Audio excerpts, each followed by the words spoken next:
Jake Morrison walked through the long hallway that led to the main council chamber. His footsteps echoed off the smooth walls made of some alien metal that shined like silver. The Galactic Council building was huge and impressive, designed to make visitors feel small and unimportant. Today, Jake felt neither small nor impressed, just tired of the same old arguments. The council chamber doors opened with a soft hiss, revealing the semicircle of alien representatives who controlled most of the known galaxy. Each species sat in their special seats designed for their different body types. The Zenthari looked like walking crystals with their clear, hard skin that caught the light. The Vek had long tentacles instead of arms and big round eyes that never seemed to blink.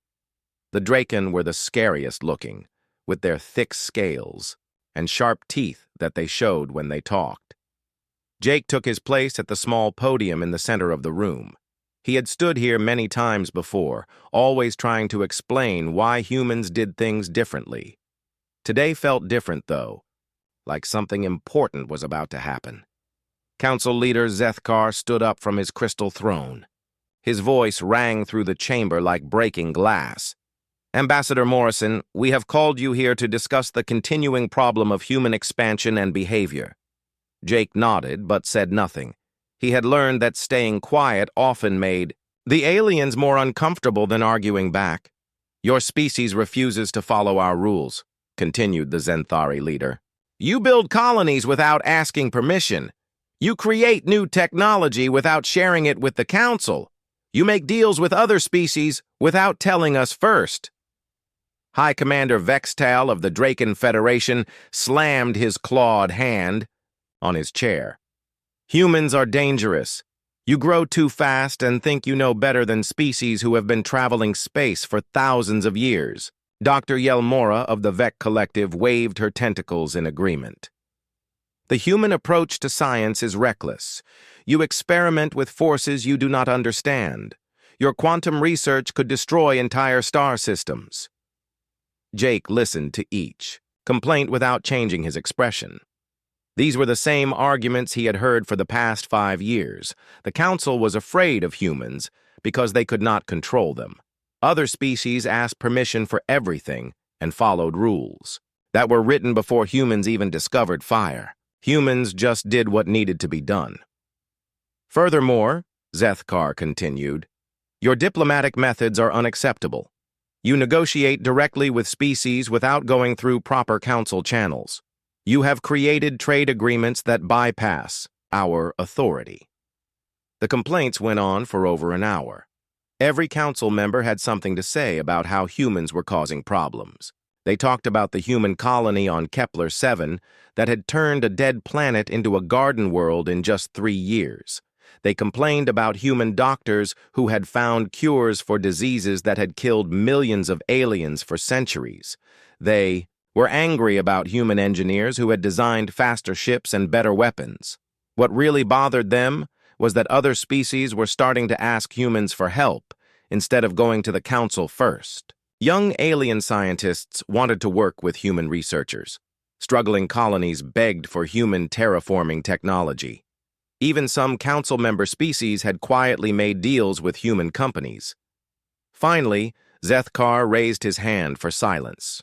The Galactic Council has reached a decision. Humanity has 30 standard days to change its behavior completely. Jake felt his stomach tighten but kept his face calm. All human colonies must accept council oversight. All human research must be shared with council scientists. All human trade agreements must be approved by council authority. All human military technology must be turned over to council defense forces. The chamber was completely quiet. Even the usual background hum of the building's systems seemed to stop. If humanity refuses these demands, Vextal added with a growl, the council will impose economic sanctions. We will ban human ships from all council space. We will stop all trade with human worlds. If necessary, we will use military force to make humans obey. Jake stood quietly for a long moment, looking at each alien face. Some looked angry, others looked smug, and a few actually looked sad about what they were doing. but none of them looked like they understood what they had just started. "I will take your message back to Earth," Jake said in a calm voice. "The human government will consider your demands carefully." "You have 30 days," Zethkar repeated. "Not one day more." Jake nodded once and turned to leave. As he walked back down the long hallway, he was already thinking about the coded message he would send to Earth. The Council had finally pushed too hard, and they were about to learn what happened when you tried to cage a species that valued freedom above everything else. Behind him, the Council members were already celebrating their victory, not knowing they had just made the biggest mistake in galactic history. The message from Earth came back in just 2 days, much faster than anyone expected. It was short and simple, nothing like the long diplomatic letters that usually flew between governments. Captain Amy Chen read it 3 times to make sure she understood correctly. "All human personnel are to return home immediately. Begin shutdown procedures for all operations outside Earth space. Execute Order 7. Amy had never heard of Order 7 before, but the computer system recognized it right away. Secret files appeared on her screen with detailed instructions that had been written years ago, just in case something like this ever happened. The plans were so complete and careful that Amy realized the human government had been preparing for this day for a long time. Within hours, something amazing started happening across the entire galaxy. On research stations, human scientists began packing their equipment into special containers. On alien worlds, human engineers started shutting down the machines they had built. On space stations and trading posts, human merchants closed their shops and loaded their goods onto ships. Dr. Ben Rodriguez was working late in his lab on the VEX station called Deep Thought when his computer chimed with the new orders. He looked around at the quantum field generators he had spent 3 years building. The machines were his greatest achievement, devices that could manipulate the basic forces of reality itself. The VEX scientists had tried to understand his work but could never grasp the mathematical principles behind it. "Computer, begin data wipe protocol alpha," Ben said quietly. The machines hummed as they erased all traces of human knowledge from their memory banks. He packed his personal research notes into a sealed case and left behind only the basic instruction manuals that the VEC had insisted they could handle alone. His VEC partner, Krell rushed into the lab with his tentacles, waving frantically. "Ben, what are you doing? The quantum resonance experiment is scheduled for tomorrow." "I'm afraid you'll have to run it without me," Ben replied, sealing the last of his equipment cases. "All human staff are being recalled to Earth." "But the calculations, the field harmonics. We cannot operate the generators without your expertise." Ben handed Krell a basic manual. "Everything you need is in there. Good luck." The same scene played out on thousands of worlds and stations. Human doctors like Sarah Walsh packed up their medical equipment and deleted their research files. They left behind alien patients who had been depending on human treatments for diseases that no other species could cure. Sarah felt terrible about leaving, but her orders were clear and urgent. On the trading station Crossroads, human merchant Pete Johnson closed his cargo bay doors for the last time. His business had connected 12 different species in a trading network that brought prosperity to everyone involved. Alien traders watched in confusion as Pete loaded his valuable goods onto his ship. "Where are you going?" asked Vorthak, a Dracon trader who had become wealthy thanks to Pete's connections. "The shipment of quantum crystals is arriving tomorrow." "You'll have to handle that yourself," Pete replied, starting up his ship's engines. "My trading license has been revoked." Most dramatic shutdowns happened on the terraformed worlds where humans had turned dead rocks into living planets. On New Eden, a former desert world that now had green forests and blue lakes, human technician Lisa Park began the shutdown sequence for the atmospheric processors. These massive machines kept the air breathable and the weather stable, but they needed constant human oversight to function properly. Her alien supervisor, Yith Corona, watched in horror as Lisa powered down system after system. You cannot leave. Without the atmospheric processors, this world will become uninhabitable again.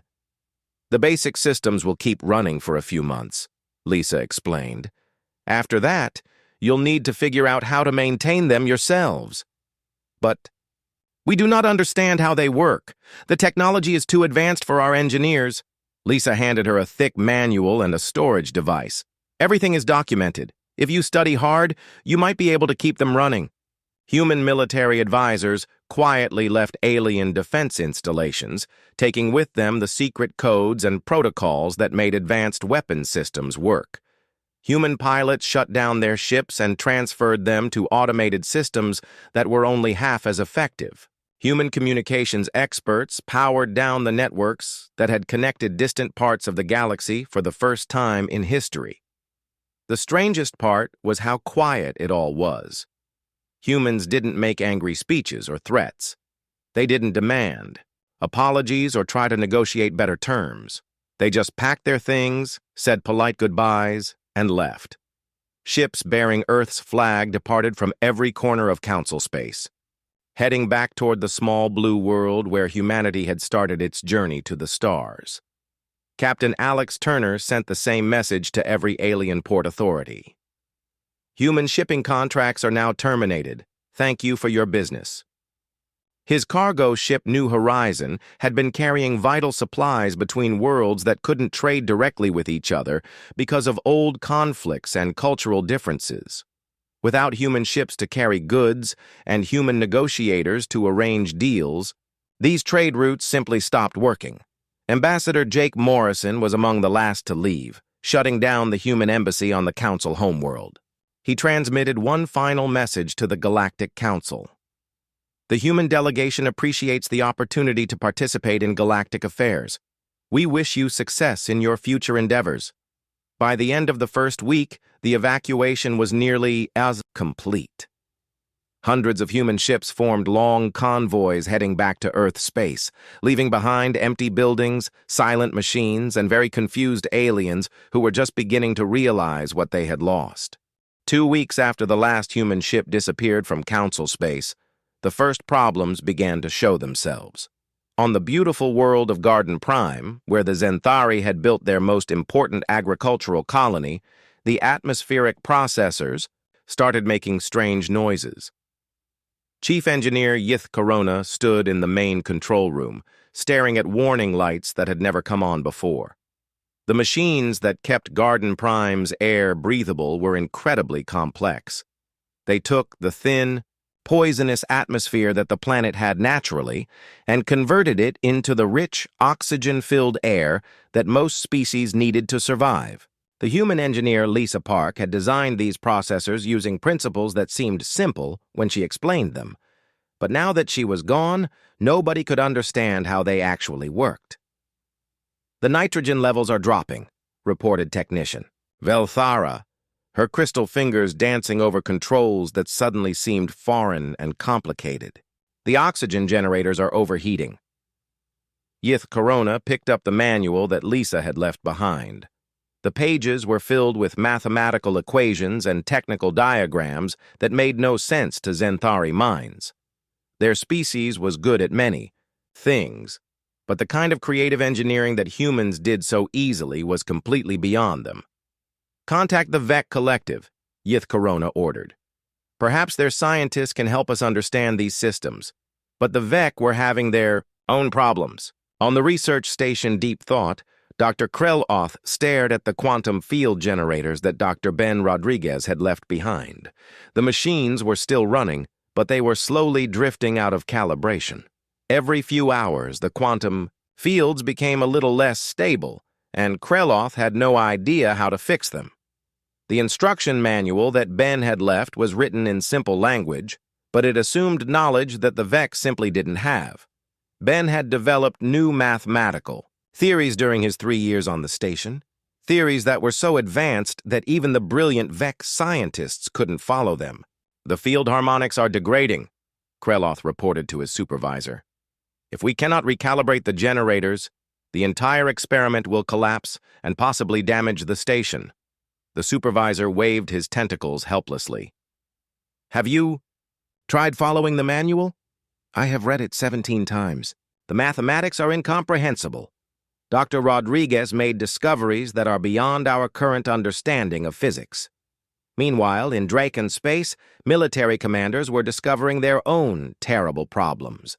Admiral Krextos stood on the bridge of the flagship Iron Claw, watching his tactical display flicker and show nonsense information.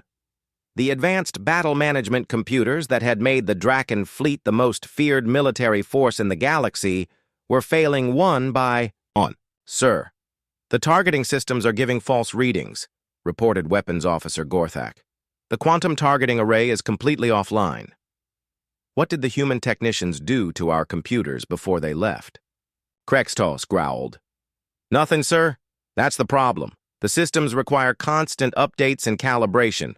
The human software engineers wrote programs that modify themselves based on changing conditions, but without human oversight, the programs are becoming corrupted. The Drakon had always prided themselves on their military might, but they were discovering that their strength had come largely from human technology that they had never truly understood. Human programmers had integrated their artificial intelligence systems so deeply into Drakon computers that removing the human element caused everything to break down. Trade was collapsing just as quickly.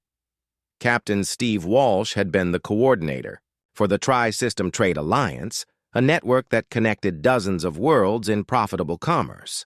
Without human ships to carry goods and human negotiators to arrange deals, the entire system fell apart in days. On the industrial world of Factory 7, Supervisor Mothron watched his production lines shut down one by one. "Where are the quantum crystals from the Vec worlds?" he demanded. "The shipping route is no longer operating," his assistant explained. "The human traders were the only ones who could navigate the asteroid fields between our systems safely." "Then contact the Draken military. They can escort our ships." The EA Draken are refusing all escort missions. They say their navigation computers are malfunctioning and they cannot guarantee safe passage. The problems spread like a disease through council space. Medical facilities found themselves unable to treat patients with exotic diseases because human doctors had taken their advanced knowledge with them. Research projects that had been running for years ground to a halt because key human scientists were no longer available. Communication networks failed because human technicians had designed systems that were too complex for other species to maintain. On the Council homeworld, emergency meetings began happening every day. Council leader Zethkar found himself facing reports of disaster from every corner of the galaxy. His crystal form was developing stress fractures, a sure sign that he was under enormous pressure. "The situation is worse than we thought," reported Trade Minister Yelkoth. "Human involvement in our economy was much deeper than our analysis had suggested. They were not just participants, they were the foundation that everything else was built on." "That cannot be correct," Zethkar insisted. "We have been traveling space for millennia before humans even discovered fire. How could such a young species become so important so quickly?" Defense Minister Vex Null provided the answer. "Because they did things differently than we do. Where we follow established procedures, humans improvised and innovated. Where we sought permission and approval, humans simply solved problems. We became dependent on their creativity without realizing it. The most frightening realization was that the humans had not sabotaged anything when they left. They had simply taken their knowledge and skills with them, leaving behind systems that worked perfectly as long as someone with human-level creativity was available to maintain them. Without that human touch, everything was slowly breaking down."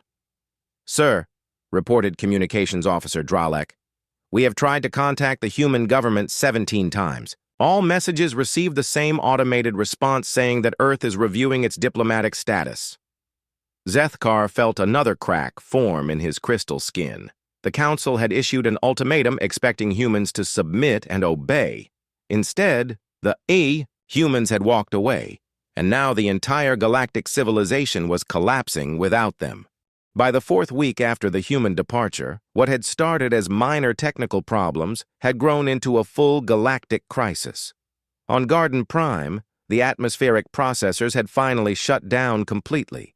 The once beautiful world was slowly reverting to its original poisonous atmosphere, and the Zenthari colonists were preparing for evacuation.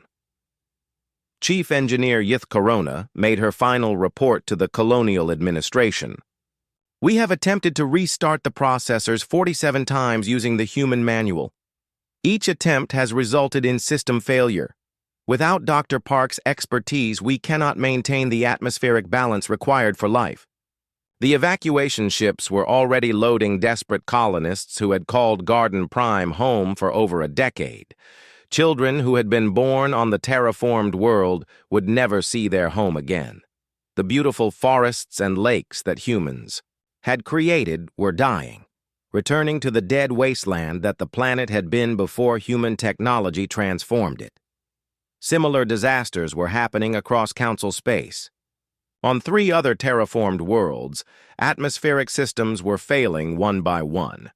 The Zenthari had built their colonial expansion on human terraforming technology, never learning how to maintain the complex systems themselves.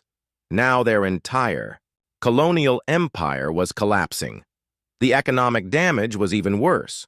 The Galactic Stock Exchange had lost 60% of its value as trade networks collapsed. Planets that had depended on imported food were facing starvation.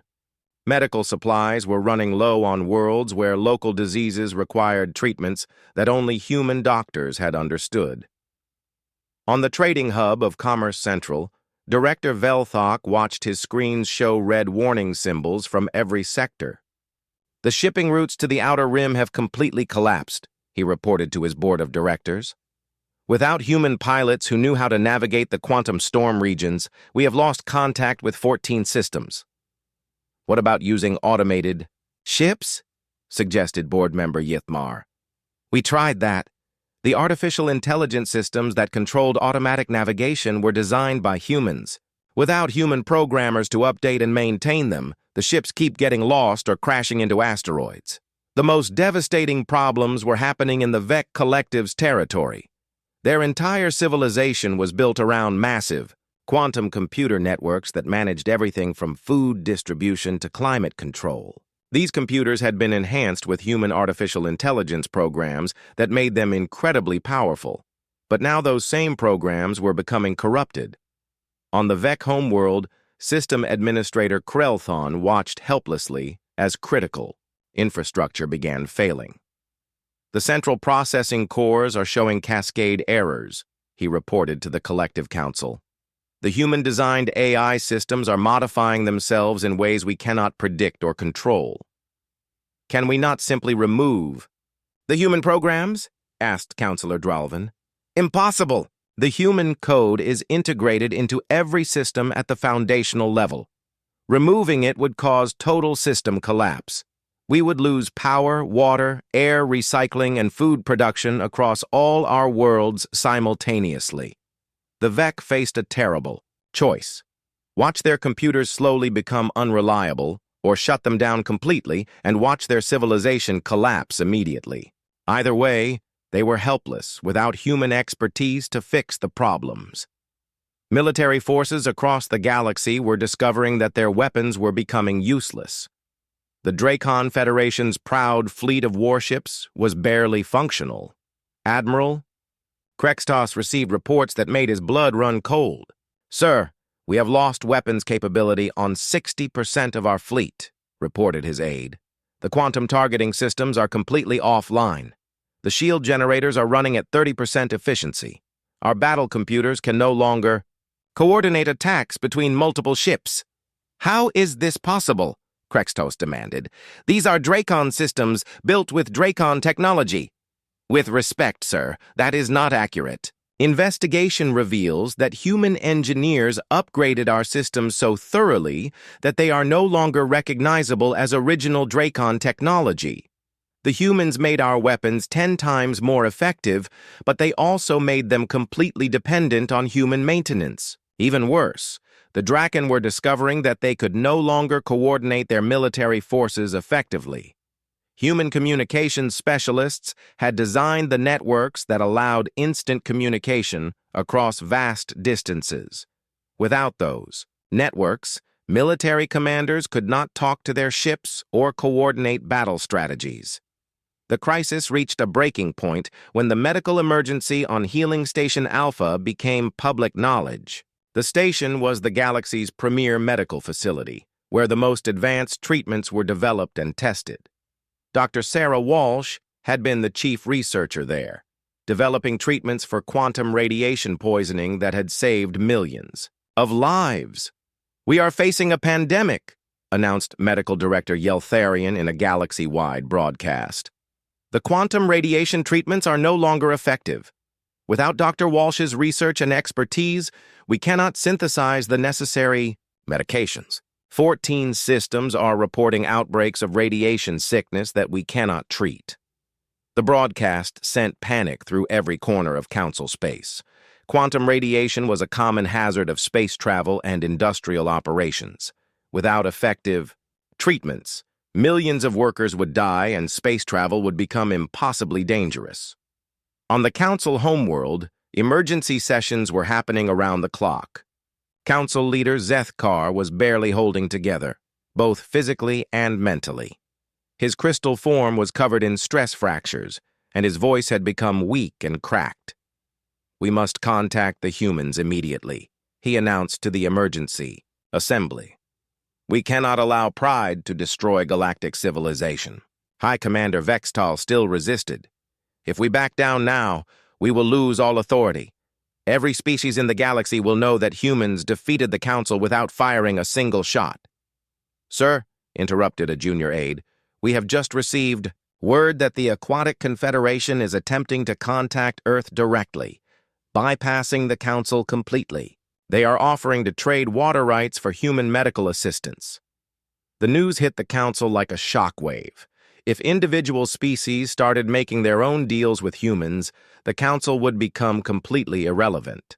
The very organization that had tried to control humanity was about to be destroyed by humanity's absence. Communications Officer Dralek added more bad news. "Sir, we have intercepted similar messages from the Silicon Brotherhood, the Gas Giant Alliance, and the Deep E Space Mining Consortium. Everyone is trying to contact humans directly." Zethkar realized that the Council had made a fatal mistake. They had assumed humans needed them more than they needed humans. But the opposite was true. Without human innovation, creativity, and problem-solving abilities, galactic civilization was falling apart. By the 6th week, the situation had become so desperate that even the proudest Council members were ready to beg. Council leader Zethkar stood before the emergency assembly, his crystal body now completely covered in stress fractures that made him look like he might shatter at any moment. The great chamber that had once been filled with confident alien leaders now echoed with fear and desperation. "We have no choice," Zethkar announced, his voice barely above a whisper. "We must contact Earth and request immediate assistance. Our civilization is collapsing without human support." The admission sent shocked silence through the chamber. For thousands of years, the Council species had considered themselves the masters of the galaxy. They had built mighty empires, conquered star systems, and developed technologies that seemed miraculous. The idea that they could be brought to their knees by the absence of one young species was almost impossible to accept. High Commander Vextal of the Draken Federation was the first to speak. "This is humiliating beyond measure, but our military forces are now operating at 15% effectiveness. We cannot defend our own territory, let alone maintain order in Council space. 3 pirate fleets have already attacked our outer colonies, knowing that our response capabilities are crippled." Dr. Yelmora of the Vec Collective waved her tentacles in agitation.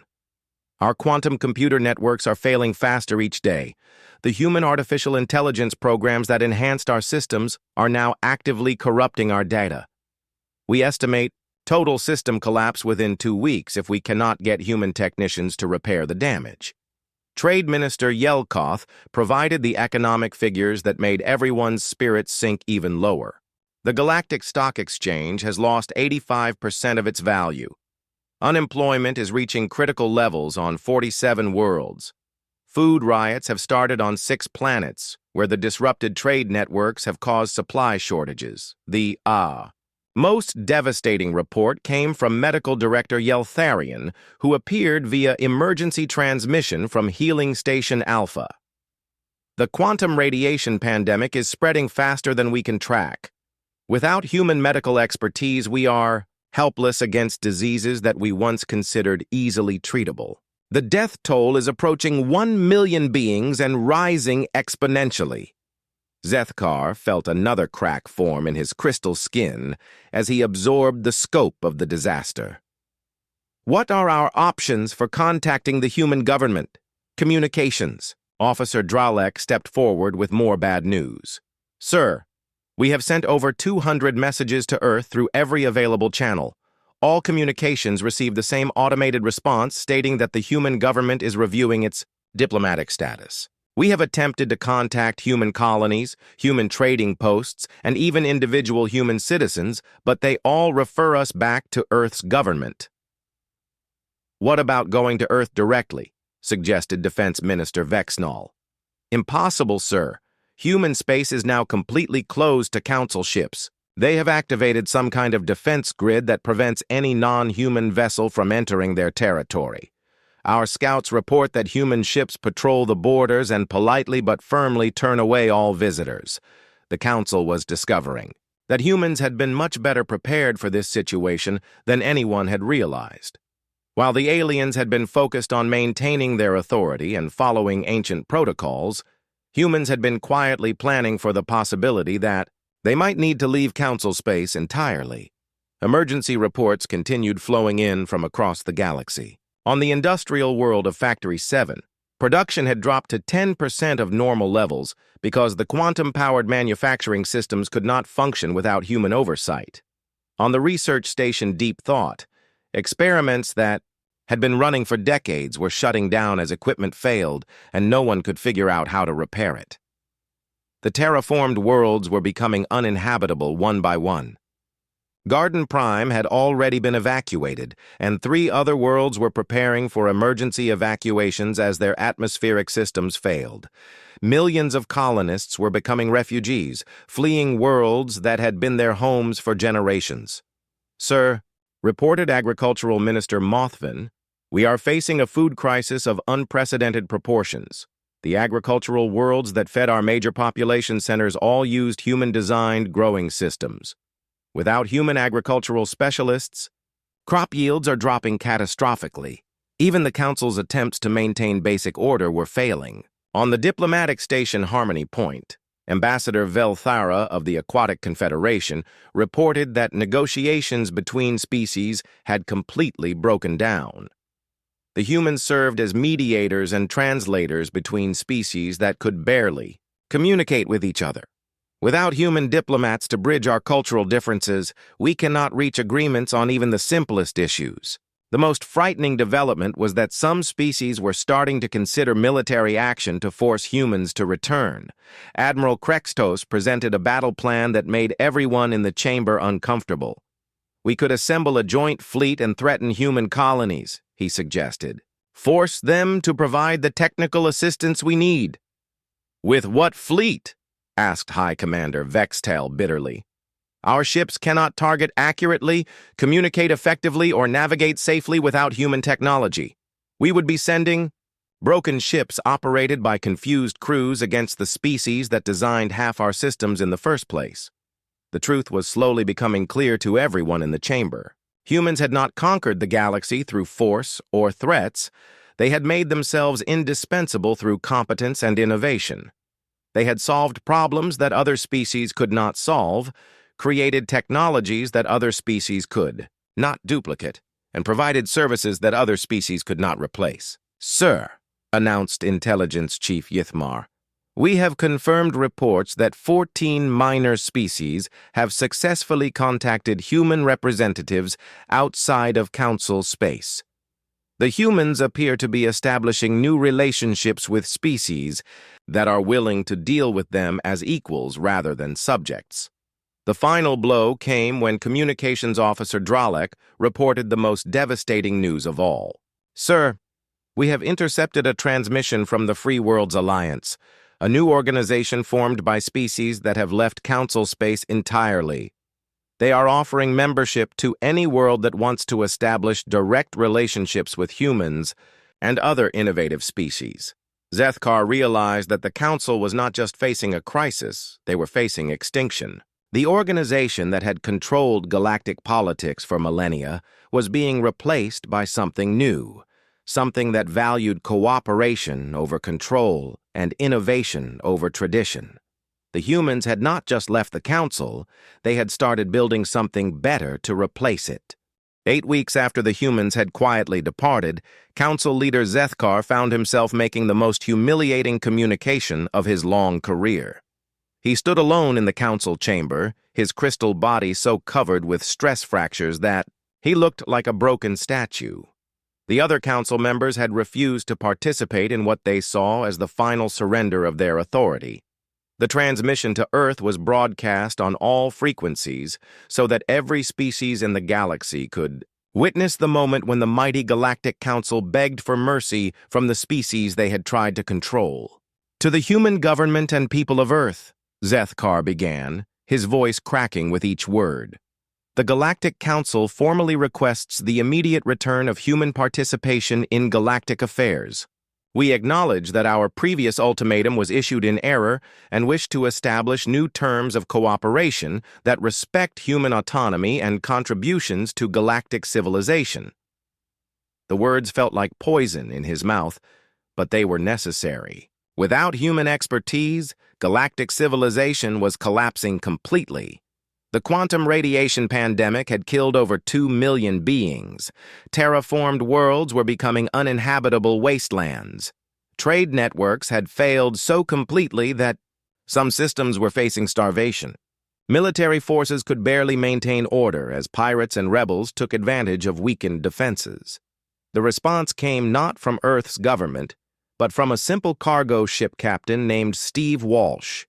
His vessel appeared on the edge of Council space, broadcasting on all frequencies so that every species could hear his words. Steve was not a diplomat or a government official, just a regular human who had been quietly organizing something remarkable while the Council struggled with their crisis.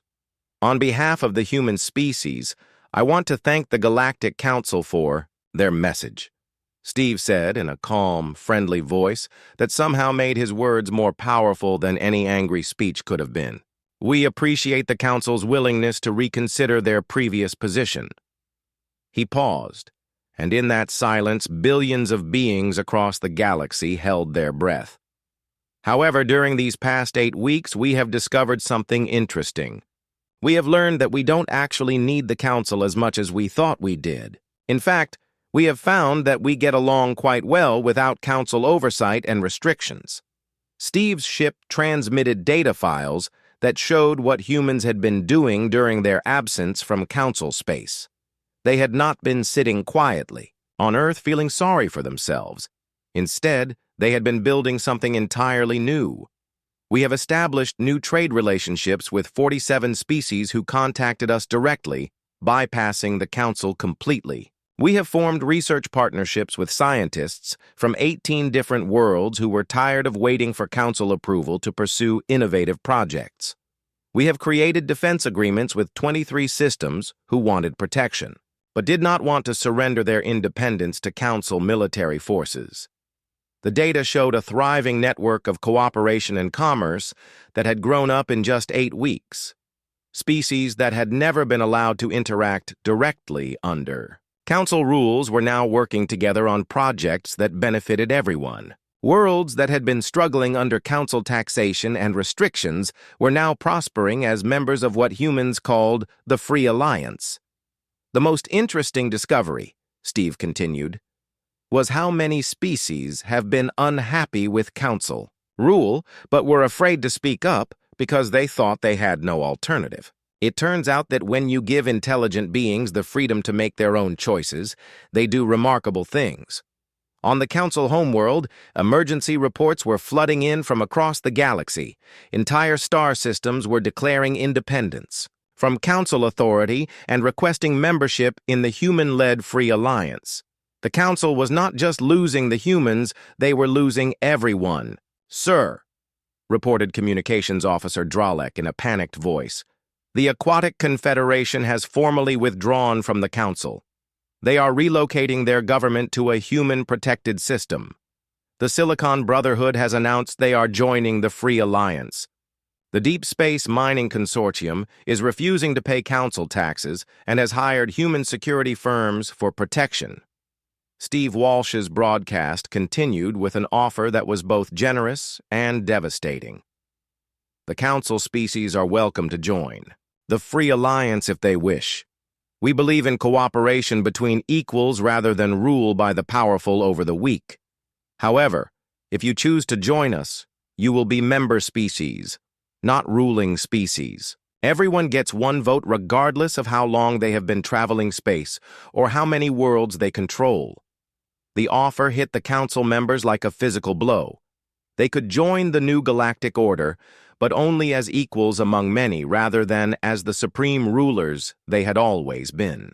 For species that had considered themselves the masters of the galaxy for thousands of years, the idea of becoming just another voice in a democratic alliance was almost impossible to accept. High Commander Vextall tried one last desperate threat. "If humans continue to undermine Council authority, we will be forced to take military action." Steve's response was devastating in its simplicity. "With what military? Your ships cannot navigate, target, or communicate effectively without human technology. Your weapons systems are failing, your defense grids are offline, and your soldiers cannot coordinate attacks. You have spent so much effort ruling others that you forgot how to take care of yourselves." The truth of those words was proven within hours when a small pirate fleet attacked a Draken military base and completely overwhelmed the defenses. The mighty Dracon Federation, once the most feared military force in the galaxy, could not even protect their own territory. 3 months later, the Galactic Council held its final session. One by one, member species had abandoned the Council to join the Free Alliance or form their own independent governments. The Grand Chamber, that had once hosted thousands of representatives, now held only a few dozen beings from species too proud or too stubborn to admit they had been wrong. Zethkar made the final announcement. "The Galactic Council hereby dissolves itself. We recommend that all remaining member species pursue individual relationships with the Free Alliance or other appropriate organizations." The new galactic order was not ruled by humans, despite their central role in creating it. Instead, it was governed by a council where every species had equal representation and every decision required broad consensus. Humans served as mediators, innovators, and problem solvers, but they did not rule. Ambassador Jake Morrison, now representing Earth in the Free Alliance Council, often reflected on how dramatically things had changed. The species that had once demanded human submission now competed to attract human settlers, researchers, and businesses to their worlds. The technologies that had once been seen as dangerous were now recognized as solutions to problems that had plagued the galaxy for millennia. The former Council species eventually joined the Free Alliance as well, humbled but wiser. They learned to contribute their own strengths while respecting the contributions of others. They discovered that cooperation produced better results than domination, and that freedom was more valuable than control. Years later, historians would study the 8 weeks that changed galactic civilization forever. They would call it the Quiet Revolution, the period when humanity proved that sometimes the most powerful response to an ultimatum is simply to walk away and build something better.